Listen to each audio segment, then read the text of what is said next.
In this video, we will be tasting and talking about batch 98 of the EcoCha Tea Club, a Qi Yun number 23 black tea from Taiwan.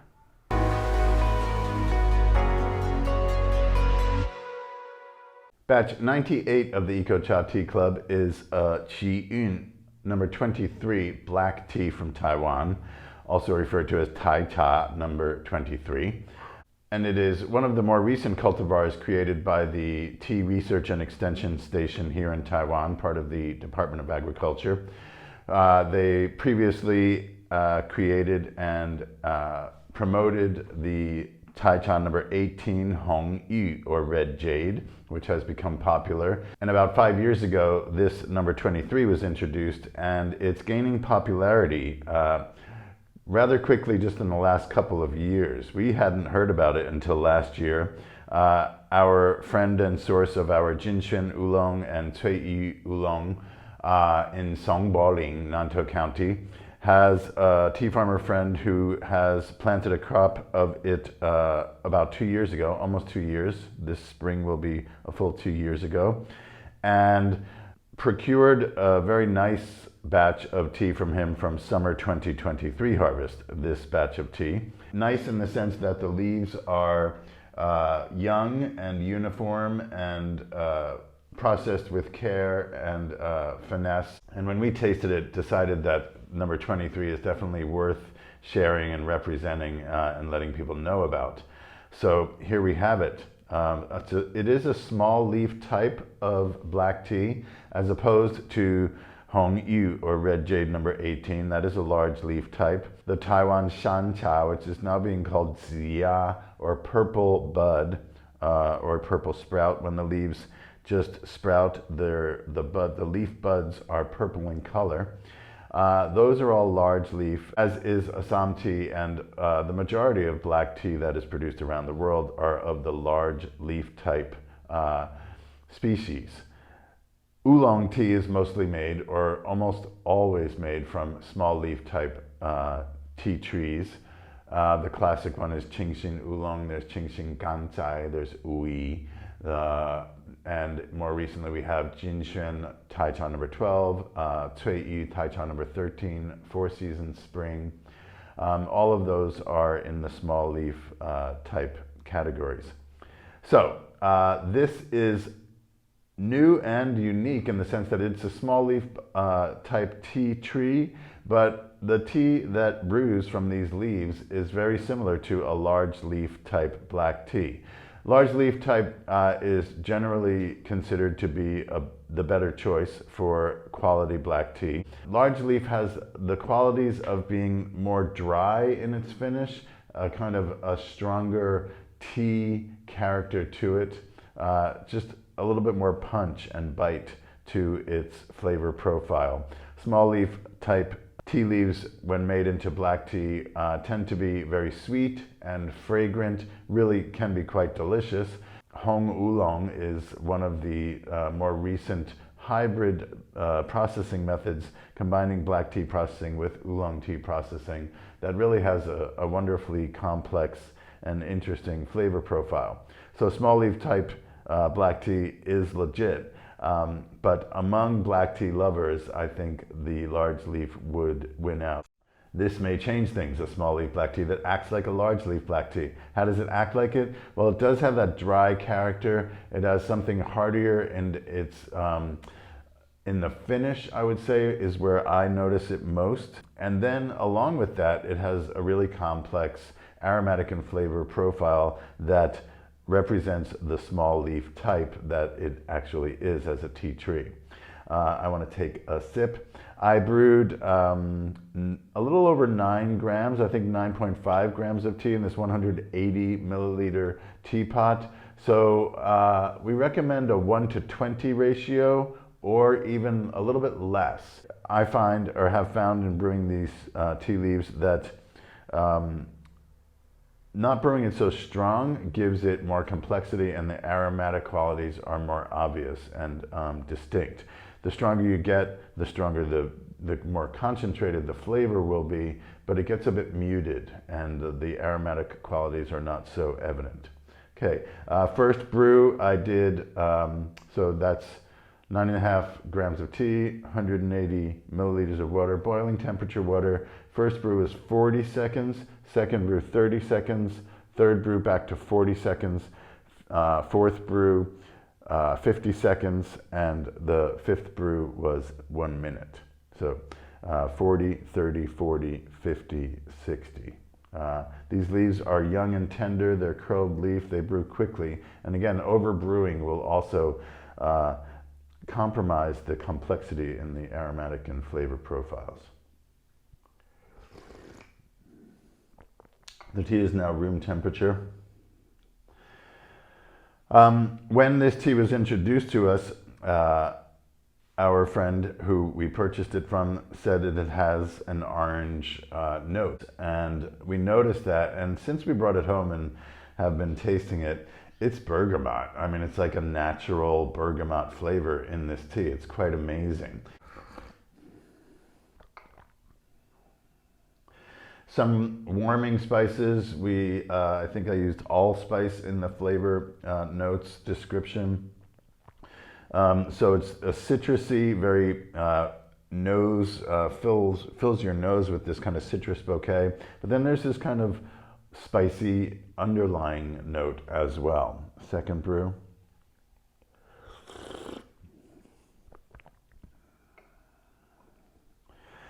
Yeah, just that kind of dryness that hits the back of your palate really quickly and kind of makes all the flavors pop is what this tea, that's where the distinct character lies in my experience. Third brew.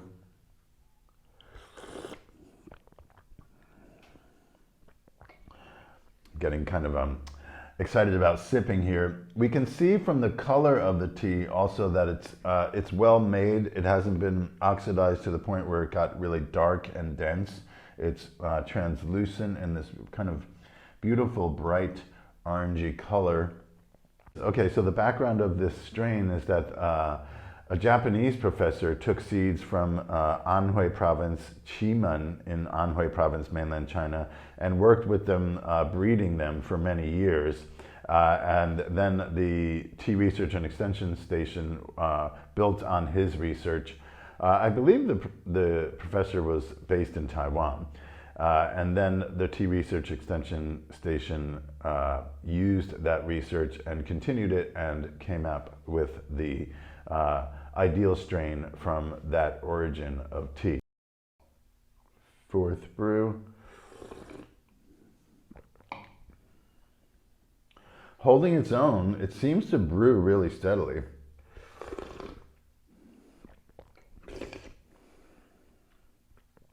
Yeah, citrus and warming. Is it allspice? It's kind of a... In my personal use of spices, it's really just what gets conjured in my mind inadvertently, something that I think of. And I guess that's legit, right? What else are we going to go with? It's a really nice, balanced, complex, has enough of a musky, smoky almost, not really smoky, but just this kind of deeper quality to it, and then a lot of bouquet. Okay, one more at fourth.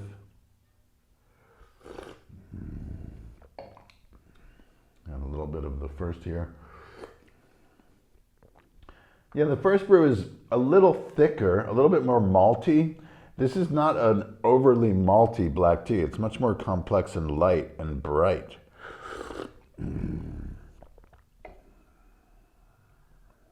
Yeah, there might be a little more body in the first few brews. Okay, let's go to the fifth brew. That went for 1 minute.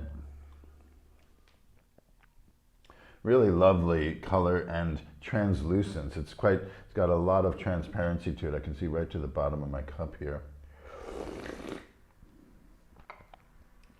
Okay. It is, it's changing. I wouldn't say fading, but it doesn't have the dense body that the first few brews had. It's a little thinner, but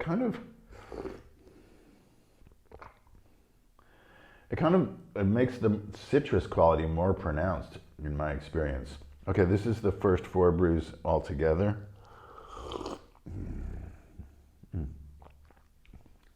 Whoa, whoa, getting a little tipsy here.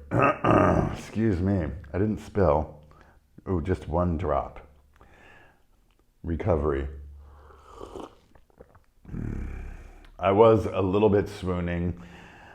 This mug, when brewed in this style where you kind of collect the remainder after pouring 1 cup off and filling up a mug with the first 4 or 5 brews, it really, it gives you the whole profile, obviously.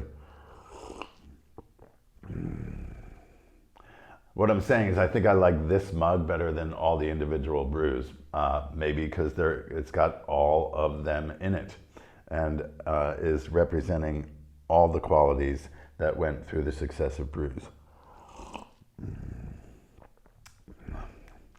I want to keep drinking that. Fruity, citrus, orange, bergamot. The aftertaste and the aromatic finish reminds me a lot of bergamot. Different from what we get in Earl Grey teas that I've tasted. This is not flavor added, it's a flavor within the tea leaves. So I'll just leave it at that and let you guys experience that for yourselves. Batch 98, Qi Yun. Qi is from Qimen, the place name. Yun is the same as Hong Yun, Taiwan number 21 or 2. I always mix those 2 up. Yun is referring to an aftertaste, a finish, something that lingers in the flavor profile after you drink the tea. A new tea that's just hitting the scene here on the market in the last year or so, even though it's been around for 5 years, especially in Nanzhou County. Songboling is historically an oolong tea producing area. It's becoming much more diverse. The farmers that are deciding to continue their tradition are adopting black tea as a significant portion of their produce. This farmer, the father has been working with tea for 40 odd years. The son is working with him now. He grows a lot of different strains. He has this one for the last couple of years. He has Hong Yu. He has Ziya, the indigenous tea tree that is made into black tea here, Shan Cha, as they call it, or mountain tea. Ui, Qingxin Oolong, Jinshen, and a few others that I'm not remembering now. So he's really focusing on producing specialty teas, and it looks like he knows how to process them as well.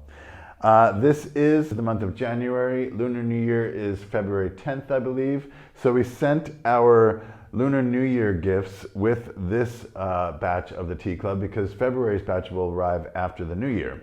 And you all will get one of these 2 dragons to hang from your rearview mirror, maybe. I'm not sure if that's the best place. From your desk or your cubicle if you're at work, or on your doorway. These are meant to bring luck. They have Chinese words on the back of them. This one says Fu Gui Ji Yang, or Ji Xiang, which Fu Gui is prosperity or wealth, and Ji Xiang is auspiciousness or good luck. So prosperity and luck.